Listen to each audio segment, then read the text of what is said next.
Hello મિત્રો, જય શ્રી કૃષ્ણ. મારી હોમ કુકિંગ રસોઈની ચેનલમાં તમારું સ્વાગત છે.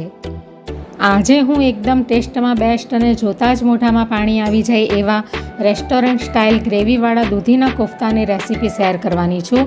પહેલી વાર જો બનાવતા હો તો તમે પણ મારી આ રીતને ફોલો કરીને આ સ્વાદથી ભરપૂર અને સુપર ટેસ્ટી લાજવાબ દૂધીના કોફતા એકદમ સરળ રીતે અને પરફેક્ટ રીતે બનાવી શકો છો. આ રીતે તમારા દૂધીના કોફતા એકદમ રેસ્ટોરન્ટ સ્ટાઇલ ગ્રેવીવાળી સબ્જી જેવા સુપર ટેસ્ટી બનશે. તો આજે હું દૂધીના કોફતાની રેસીપી શેર કરવાની છું, એટલે ગ્રેવીવાળા. તો એના માટે મેં આ 500 ગ્રામ જેટલી દૂધી લઈ લીધી છે અને એને મેં પહેલેથી છોલી લીધી છે અને ધોઈ નાખી છે બરાબર. તો હવે આપણે એને કટ કરી લઈશું.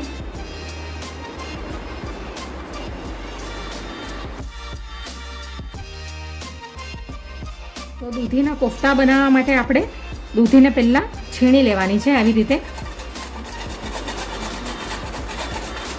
અને આ કામ જરાક ઝડપથી જ કરવું પડશે, નહીં તો પછી દૂધી કાળી પડી જશે. આ રીતે. તો આવી રીતે આપણે બધી દૂધીને છીણી લેશું. તો હવે દૂધી છીણાઈ ગઈ છે બધી. તો હવે આપણે આ દૂધીની અંદરથી બધું પાણી કાઢી લઈશું. તો દૂધીને આવી રીતે દબાવીને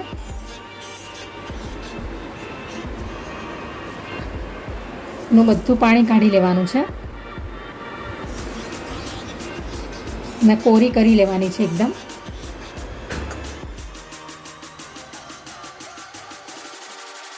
આપણે આ રીતે બધું પાણી કાઢી લીધું છે દૂધીમાંથી. અને આ દૂધીનું પાણી જે છે એને આપણે ફેંકવાનું નથી, કારણ કે આ ખૂબ હેલ્ધી પાણી છે, એટલે દૂધીનું જ્યુસ. તો એને આપણે આવી રીતે ગાળીને એક વાટકીમાં લઈ લેશું. તમારે આને પીવું હોય તો પી શકો, અને આપણે 2 ચમચી જેટલું આપણે સબ્જીમાં પણ યુઝ કરીશું આને. તો હવે આપણે એની અંદર મસાલા નાખી દઈશું. તો દૂધીની અંદર નાખવા માટે આ 1 ચમચી ધાણા જીરું પાવડર લઈ લીધું છે, અડધી ચમચી હળદર લઈ લીધી છે, અને આ અડધી ચમચી ગરમ મસાલો છે, અને 1 ચમચી લાલ મરચું છે, અને આ સ્વાદ પ્રમાણે મીઠું લઈ લીધું છે. તો એ બધું આપણે અંદર નાખી દઈશું. હવે આ વાટેલા આદુ મરચાં છે એ પણ આપણે અડધી ચમચી નાખી દઈશું અંદર. હવે આપણે એની અંદર 3 ચમચી જેટલો બેસન નાખીશું.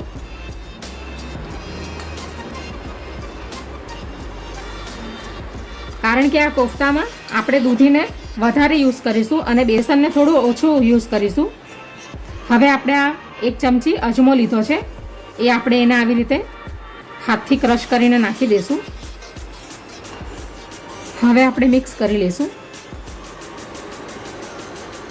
અને આમાં આપણે પાણીનો બિલકુલ ઉપયોગ નથી કરવાનો. દૂધીની અંદરથી જ પાણી બધું રિલીઝ થશે. આપણે પાણી તો કાઢી લીધું છે, પણ તો પણ અંદર થોડાક ભાગનું પાણી રહી ગયું છે. તો એનાથી જ આપણે કોફતાનો ડો તૈયાર કરી લઈશું.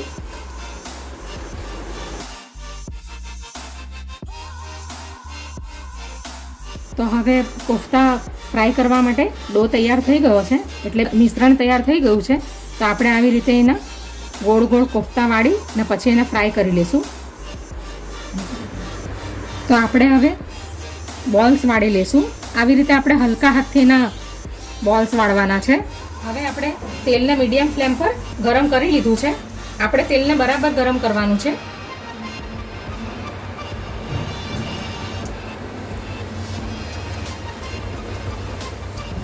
આવી રીતે આપણે બધા બોલ્સ વાળીને ફ્રાય કરવા માટે નાખી દઈશું.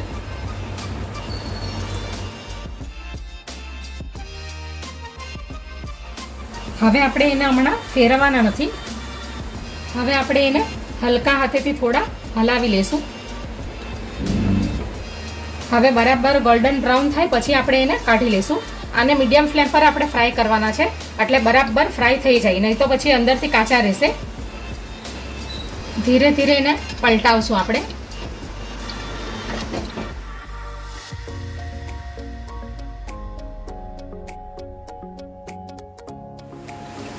તો હવે કોફતા ફ્રાય થઈ ગયા છે.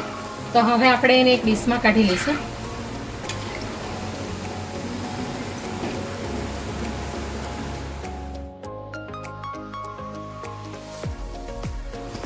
તો આવી રીતે આપણે બધા કોફતાને તૈયાર કરી લઈશું.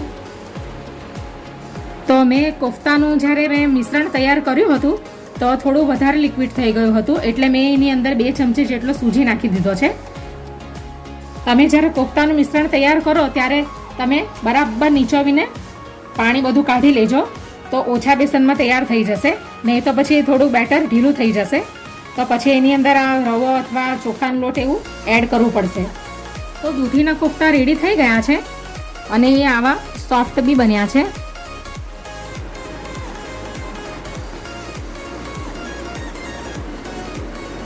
તો કોફતા પણ સરસ બની ગયા છે. તો હવે આપણે દૂધીના કોફતા બનાવવા માટેની ગ્રેવી તૈયાર કરી લઈએ. તો હવે આપણે ગ્રેવી તૈયાર કરી લઈશું. તો એની અંદર મેં આ 2 કાંદા લઈ લીધા છે મીડિયમ સાઇઝના, એને આવી રીતે મોટા મોટા કટ કરી લીધા છે. અને 3 ટામેટાં લીધા છે, એને પણ આપણે કટ કરી લઈશું.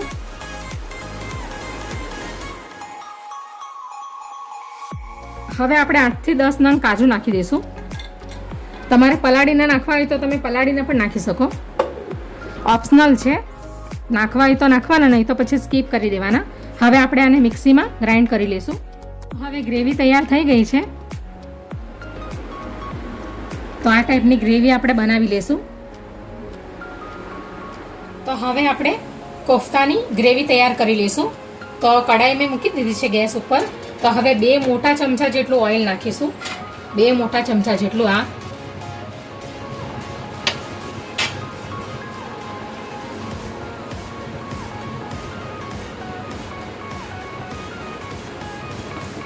હવે આપણે એની અંદર આખા મસાલા નાખી દઈશું. તો આ 2 થી 3 લવિંગ લીધા છે અને 3 એલચી લીધી છે નાની, અને 1 તજ પત્તું લીધું છે જેને મેં 2 ટુકડા કરી લીધા છે, અને આ 1 સિનેમન સ્ટિક લીધી છે. તો હવે આપણે એને નાખી દઈશું. હવે આપણે 1 ચમચી અંદર જીરું નાખી દઈશું.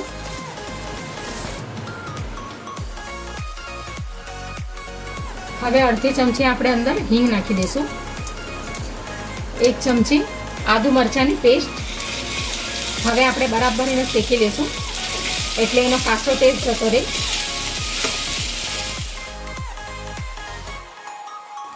હવે આપણે જે ગ્રેવી તૈયાર કરી છે એ આપણે ગ્રેવી નાખી દઈશું અંદર.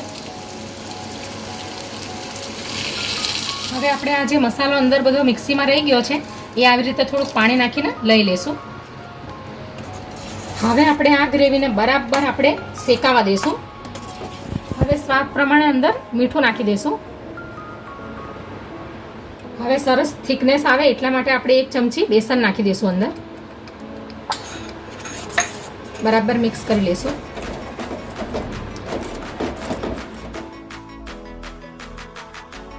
એક ચમચી લાલ કાશ્મીરી મરચું નાખીશું કલર માટે. અડધી ચમચી હળદર નાખીશું. 1 ચમચી ધાણા જીરું નાખીશું.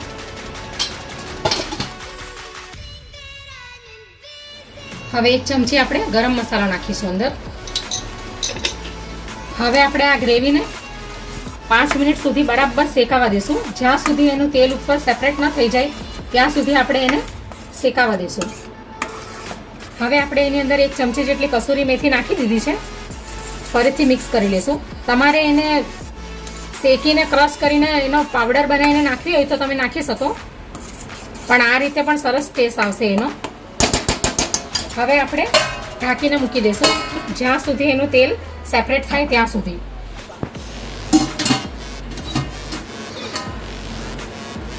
તો હવે ગ્રેવી તૈયાર થઈ ગઈ છે અને તેલ પણ સેપરેટ થઈ ગયું છે. તો હવે આપણે એની અંદર કોફતાને નાખી દઈશું.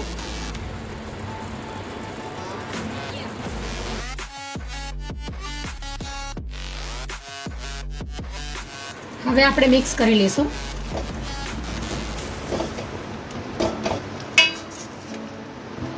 થોડુંક અંદર આપણે પાણી નાખીશું.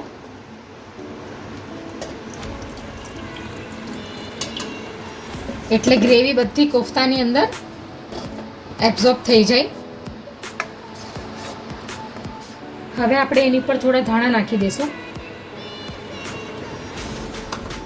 તો હવે આપણે 2 મિનિટ સુધી ઢાંકીને રાખશું. તો હવે 2 મિનિટ થઈ ગઈ છે. તો હવે સબ્જી રેડી થઈ ગઈ છે, તો હવે આપણે ગેસ બંધ કરી દઈશું અને થોડીક વાર આપણે ઢાંકેલું રવા દઈશું. હવે આપણે ઢાંકણું ખોલી દઈશું.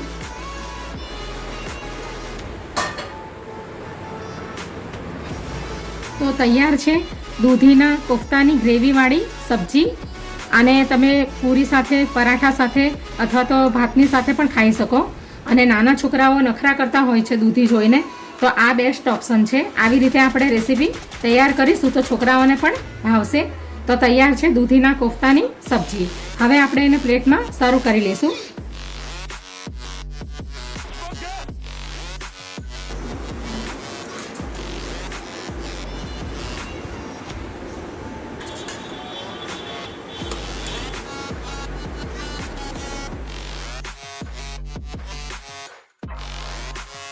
હવે થોડા ફરીથી ધાણા ઉપર નાખી દઈશું આપણે.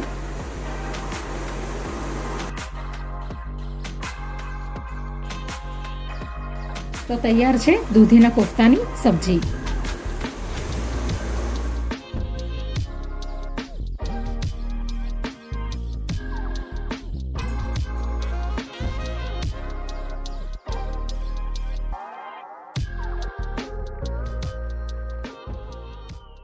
Audio Jungle.